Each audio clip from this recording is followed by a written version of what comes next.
What's up, everybody? Hopefully everyone's enjoying their spring break. Hopefully this video is going to show up pretty well. What I'm doing is I want to kind of do an impromptu introductory lab. It's also something that you'll be able to use to pull up on Blackboard and study from frequently, anytime that you want. And so what I'm going to do is I'm going to take a moment, just briefly go and review over the muscles of the head, the face, and the neck, and the ones we have to know for our exam coming up in a few weeks, and then move on to the body and the trunk and try to load these up on Blackboard and see how it goes. So first thing first, we have the head.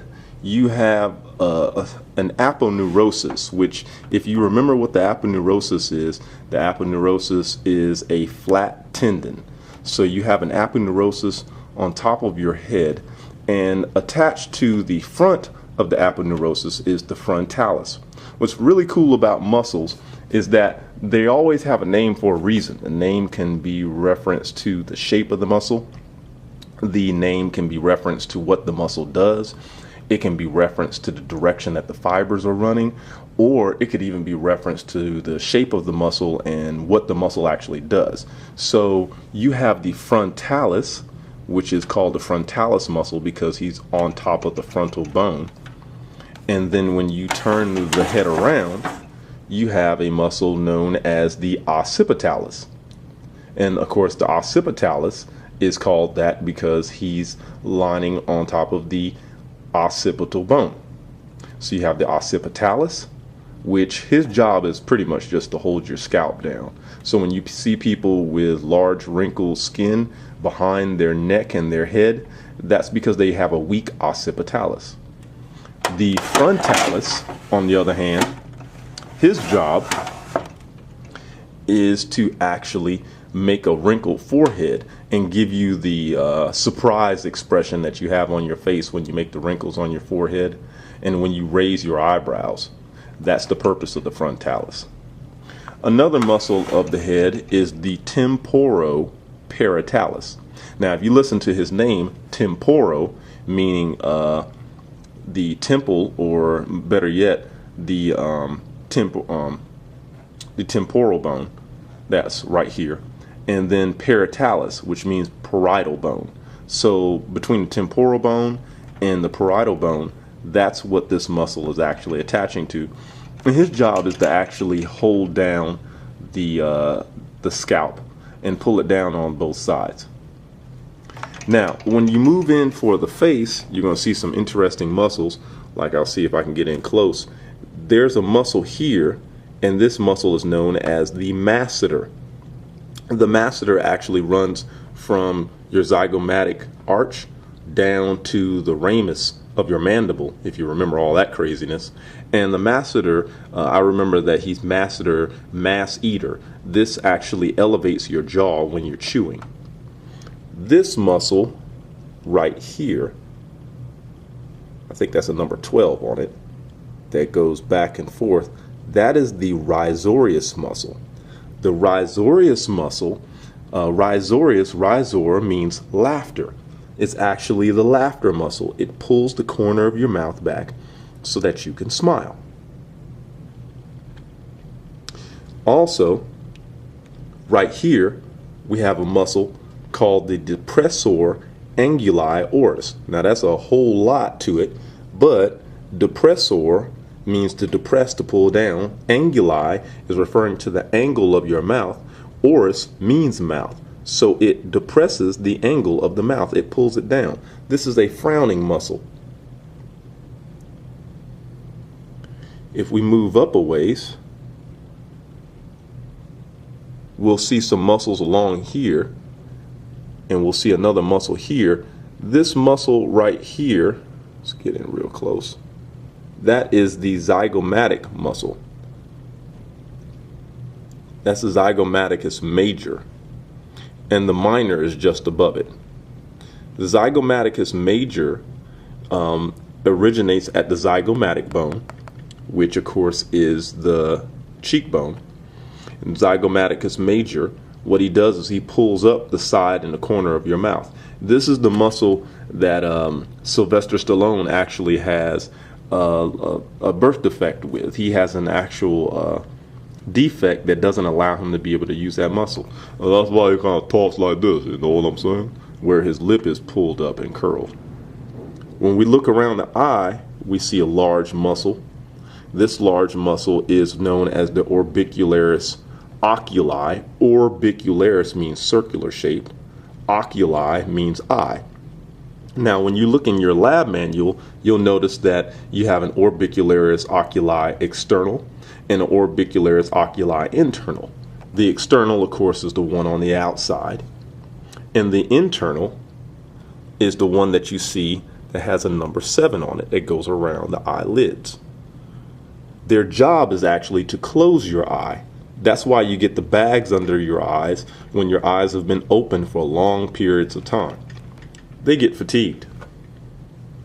Now, if we rotate the head around like such, we'll see that he has a muscle that goes all the way around his lips, and that muscle is known as the orbicularis oris. Orbicularis, remember, means circular shape. Oris means mouth. And so what it does is it puts your lips together so that you can whistle or give someone a kiss. The muscles located just below the lips, right here and right here, are known as mentalis muscles. And mentalis muscles are responsible for drawing the skin on your chin together. So when you see certain actors or people who have a cleft chin, where they have that little dimple in their chin, that's because they have very strong mentalis muscles that are contracted. It's actually a genetic trait. You either have it or you don't. And if you have it, someone else in your family had it and you inherited it. Rotating the head and the neck again, there's a muscle located here, and that entire muscle located here is known as the buccinator. And the buccinator, when you go back and you look at your anatomical terms, you'll see that buccal means cheek. And so the buccinator is a muscle that pushes your cheeks away from your teeth when you chew. How many of you have ever been chewing and you bit the side of your cheek? That is not fun. This muscle is there to keep your cheek away from your teeth. Thank goodness. And up here, this very large fan-shaped muscle is known as the temporalis, not to be confused with the temporal paritalis on the other side. This is the temporalis, and if you follow his tendon here, you'll see it goes behind the zygomatic arch, and it actually inserts into your mandible. He is responsible for helping to elevate your mandible when you chew. Now, if you haven't noticed already, for some strange reason, half of this model has a lot of red on it and the other half is missing a lot of red. And the reason for that is because one side of this model is deep and the other side is superficial. This side is what you would see if you removed the skin from somebody's head and face. And this side is what you would see after you remove the skin, fascia, and this layer of muscle. This would be what would be directly underneath. And so this side is deep and that side is superficial. Now, if we continue with the neck, we look here, we'll see a really big, long muscle known as the sternocleidomastoid. Real long name, very simple though. He's named for what he attaches to. Sterno, referring to the fact that part of the muscle attaches to the top of your sternum. Cleido, referring to the fact that part of this muscle is attaching to your clavicle. Mastoid, which means that it inserts into your mastoid process located behind your ear. Remember that knot that's located behind your ear on the temporal bone? Yep. Sternocleidomastoid. And what it does is it helps to rotate your head and your neck. Speaking of rotating the head and the neck, we'll just continue rotating this on around, and we can see a muscle located here. This is actually part of your trapezius muscle. Believe it or not, your trapezius muscle is a very large muscle. is located around the head, the neck, and your mid-back. And this is what we would call the upper trap. And the upper trap also helps you to move your head and neck. Now, with this being the superficial side, we flip this around and we get to the deep side, and there's this weird muscle located right here. Do you see that? That muscle is known as the levator scapulae.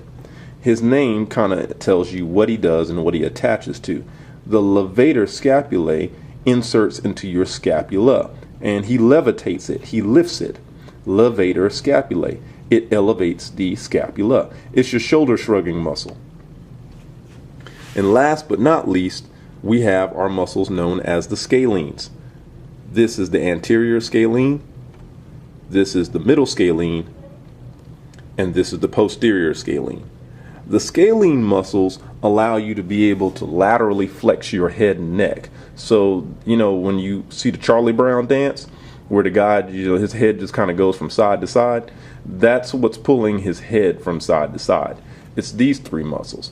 However, the funny thing about these muscles is the fact that enforced inhalation, when you're like running a marathon, these muscles will actually help to pull your ribs up so you can breathe better. And that's the muscles of the head and the neck.